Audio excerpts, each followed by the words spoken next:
I've been using Meshy AI to create 3D assets for my projects, and with their latest update, there are some really useful features. Let me show you how it works. I start with just one reference image. Meshy can now generate multiple views from a single image.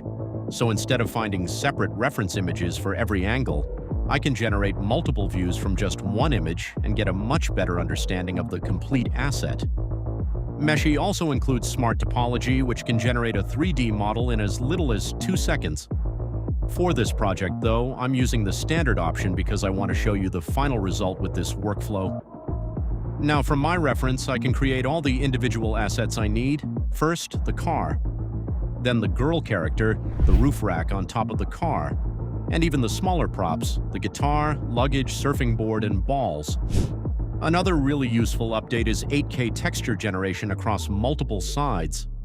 This gives me detailed textures across different sides of the model, so the asset looks much better from different angles. Once everything is ready, I export the assets and bring them directly into Blender.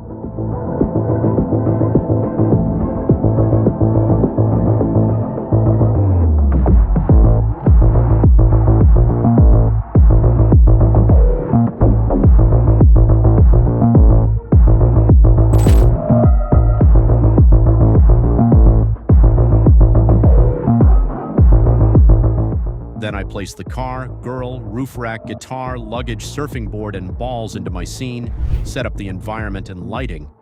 And finally, here's the final result.